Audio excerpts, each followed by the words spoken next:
Hello to all my wonderful subscribers, devout disciples, all students. Welcome. This is your Master GongSun. Today we continue with our Taoist meditation, the Cultivation of Realization, compiled and translated by Thomas Cleary. Today's topic is very relatable. It's called Fame and Profit. Now, on the surface level, who doesn't want that? But this chapter goes on to malign both and say that both are not good for our spiritual development. So let's see why not. Let us begin. Fame is created, or rather, is hated by creation or by the Tao. Profit is an object of emotional contention. Therefore, fame and profit are more fatal than weapons. Why? With the way weapons can kill, people know how to avoid them.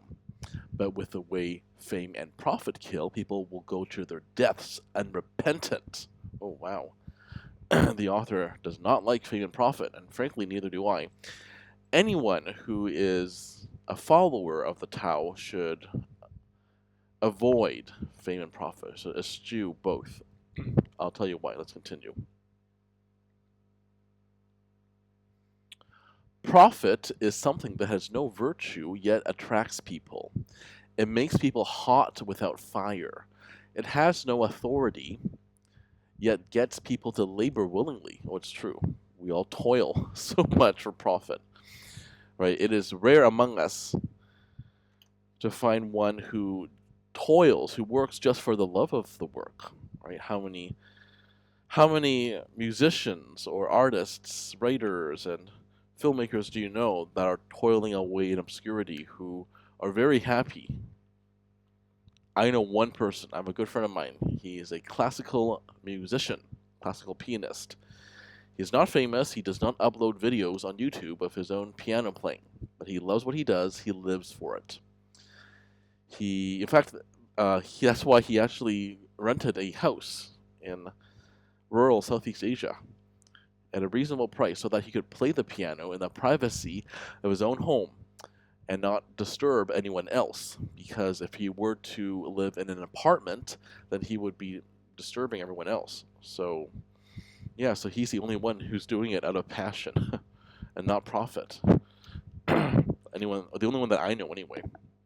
Hey, let's continue here. Profit has no affections, yet makes people never forget it for a moment. Oh, it's true. So profit doesn't love us back, but we never forget about it. Now that's a sign of a very unhealthy, lopsided relationship, isn't it? It causes students of the way, or the Tao, to ruin their character once they have seen it. It causes administrators to twist the law once they have seen it. So it causes corruption, doesn't it, then? I mean, in other words, since ancient times, human hearts and laws of nations have often been spoiled by profit. There is great harm for the world concealed within great profit, but people do not know it. Not that they do not know, but they are blinded by profit. Wow. All right, let's continue. Yeah, that's so true, right? I mean, we're blinded by it and we ignore all the things. We ignore right from wrong. We harm people in the pursuit of profit, right? And that, of course, would harming others would greatly harm our own spirit and our spiritual journey. Let's continue. Cultured people accumulate virtue. Virtue can enhance health and can also make one successful. Therefore, rank and good repute and long life come naturally to people of great virtue without being sought. Yeah, that's true. I mean, virtue is, of course, its own reward. It's actually one of the only ways to become an immortal or a saint so that we can escape the cycle of rebirth and reincarnation and we don't have to come back here to the human realm again. Of course, that is the Taoist belief, which is very similar to the Buddhist belief as well. Okay. So cultured people, we accumulate value. I mean, not value, virtue. Virtue can enhance our health and can make our one successful. Of course it can. Who isn't drawn to guardian angels, to people who are saints, to kindly, saintly people? I am, right? Whenever I meet someone for the first time, I can tell if we click or not just by how kind they are, right? Because that's my kind of people. And if you have people supporting you like that, then of course you'll be successful if people like you. Okay, let's continue. Small people, so on the contrary to culture people, small people accumulate wealth. I should explain what this means in Chinese culture. Small people means it's the translation of 小人. 小人 actually means small person, but it doesn't refer to the size, not literally small, but it refers to an abstract level of smallness. For example, oh, that guy is big-hearted, right? The opposite of that is small-hearted in Chinese, anyway. And also, what else? Yeah, so it's not referring to the size; it's referring to pettiness. There we go. That's the English equivalent. Petty people. That's a better translation, anyway. Wealth can support the body. So anyway, small people support, or petty people accumulate wealth. Wealth can support the body, but it can also damage the body.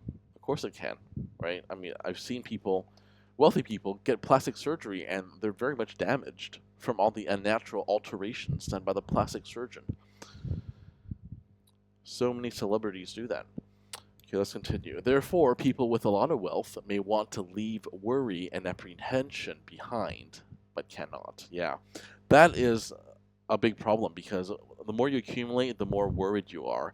What if it's all taken away from me? What would I do then, right? You worry because there's so much stuff out there and you want to get it all under control. Very good point. Anyway, think about all that. Fame and profit, not great. I mean, you've seen these famous people, right? And their downward spiral. A lot of them just become a Hollywood train crash. Think about it. This has been your Master GongSun. As usual, keep living in alignment with the Tao.